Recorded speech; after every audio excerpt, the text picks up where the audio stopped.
പ്രശസ്തമായ പൂജ ക്രിക്കറ്റ് മത്സരം നടക്കുന്ന തൃപ്പൂണിത്തുറയിലെ പാലസ് ഓവൽ ഗ്രൗണ്ടിന് അവകാശവാദം ഉന്നയിച്ച് കൊച്ചി രാജകുടുംബം 50 വർഷമായി തൃപ്പൂണിത്തുറ ക്രിക്കറ്റ് ക്ലബിന്റെ നിയന്ത്രണത്തിലുള്ള ഗ്രൗണ്ടിന്റെ ഉടമസ്ഥാവകാശം വേണം എന്നാണ് ആവശ്യം.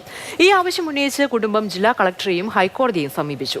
കുടുംബത്തിന്റെ ആവശ്യത്തിൽ പരസ്യ പ്രതികരണത്തിന് ക്ലബ്ബ് പക്ഷേ തയ്യാറായിട്ടില്ല. ലോകത്താദ്യമായി പരിമിത ക്രിക്കറ്റ് മത്സരം നടന്നതിലൂടെ ക്രിക്കറ്റ് ചരിത്രത്തിൽ ഇടം പിടിച്ച തൃപ്പൂണിത്തുറയിലെ പാലസ് ഓവൽ ഗ്രൗണ്ടിന്റെ ഉടമസ്ഥാവകാശം വേണമെന്നാണ് കൊച്ചി രാജകുടുംബത്തിലെ ഇപ്പോഴത്തെ ചുമതലക്കാരുടെ ആവശ്യം. 1935 കുടുംബത്തിലെ അംഗങ്ങൾക്ക് ക്രിക്കറ്റ് കളിക്കാനാണ് പാലസ് ഓവൽ ഗ്രൗണ്ട് സ്ഥാപിച്ചത്. കൊച്ചി നാട്ടുരാജ്യം ഇന്ത്യൻ യൂണിയനിൽ ലയിച്ചപ്പോൾ പാലസ് ഗ്രൗണ്ട് കുടുംബത്തിന്റെ സ്വത്തായി നിലകൊണ്ടിരുന്നു. കുടുംബത്തിന്റെ സ്വത്തുക്കൾ കൈകാര്യം ചെയ്യാൻ രൂപീകരിച്ച പാലസ് അഡ്മിനിസ്ട്രേഷൻ ബോർഡിന്റെ കീഴിലായിരുന്നു ഗ്രൗണ്ട്. എന്നാൽ കാലക്രമേണ ഗ്രൗണ്ടിന്റെ നിയന്ത്രണം തൃപ്പൂണിത്തുറ ക്രിക്കറ്റ് ക്ലബിനായി.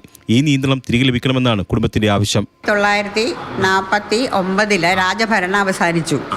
അങ്ങനെ വന്നു കഴിഞ്ഞപ്പോൾ പിന്നെ നമ്മളൊരു പാലസ് അഡ്മിനിസ്ട്രേഷൻ ബോർഡ് എന്ന് പറഞ്ഞ ഒരു സ്ഥാപനം ഉണ്ടാക്കി.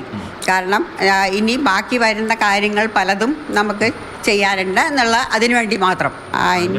അതിലാണ് ക്രിക്കറ്റ് ഗ്രൗണ്ടിൽ ഉണ്ടായത്. അവിടെ ഇപ്പോൾ കൈകാര്യം ചെയ്യുന്നത് കുടുംബത്തിലെ ആൾക്കാരല്ല. അതുകൊണ്ടാണ് നമുക്കിപ്പോൾ കേസിന് പോകേണ്ടി വന്നത്. ഇത് സംബന്ധിച്ച് നിയമ നടപടി തുടങ്ങിയിട്ടുണ്ടെന്നും കുടുംബം വ്യക്തമാക്കി. ക്രിക്കറ്റ് മൈതാനം നിലനിൽക്കുന്ന 3.41 ഏക്കർ വരുന്ന സ്ഥലം കൈവശം ലഭിച്ച ശേഷം മാത്രമേ ഭാവിയിൽ എന്തു ചെയ്യുമെന്ന് തീരുമാനിക്കൂവെന്ന് കുടുംബം അറിയിച്ചു. തിരിച്ചു കിട്ടിക്കഴിഞ്ഞാൽ നമ്മളെല്ലാവരും കൂടി ആലോചിച്ച് എങ്ങനെ ഇത് കൊണ്ടുപോകണം എന്നുള്ളത് പഴയ പോലെ തന്നെ നമുക്ക് അങ്ങോട്ടേക്ക്, അതായത് പണ്ട് എല്ലാവരും ഓരോരുത്തരും ഇതൊക്കെ കളിച്ചിരുന്നാണല്ലോ ഇവിടത്തെ. അപ്പോൾ അതുപോലത്തെ രീതിയിൽ വരണം എന്നുള്ളത്. ഗ്രൗണ്ടിൽ കുടുംബം അവകാശം ഉന്നയിച്ചതിൽ പ്രതികരണം നടത്താൻ തൃപ്പൂണിത്തുറ ക്രിക്കറ്റ് ക്ലബ് തയ്യാറായിട്ടില്ല. നിലവിൽ അവകാശവാദം ഉന്നയിച്ച ഭൂമിക്ക് ആരും കരമടയ്ക്കുന്നില്ല. കേസ് വന്നാൽ നേരിടുമെന്നാണ് ക്ലബ് അനൗദ്യോഗികമായി നൽകുന്ന പ്രതികരണം. BCCI മുൻ ജോയിന്റ് സെക്രട്ടറി ജയേഷ് ജോർജാണ് നിലവിൽ ക്ലബിന്റെ പ്രസിഡന്റ്. ഗുണ്ടപ്പ വിശ്വനാഥ്, അനിൽ കുംബ്ലെ, മുഹമ്മദ് അസ്റുദ്ദീൻ, വെങ്കടേഷ് പ്രസാദ് തുടങ്ങി പ്രഗത്ഭർ കളിച്ചിട്ടുള്ള ഗ്രൗണ്ടാണിത്. ഈ ഗ്രൗണ്ടിൽ നിന്ന് ഒരുപാട് താരങ്ങൾ ഉയർന്നു വരണമെന്നാണ് ക്രിക്കറ്റ് പ്രേമികളുടെ ആഗ്രഹം.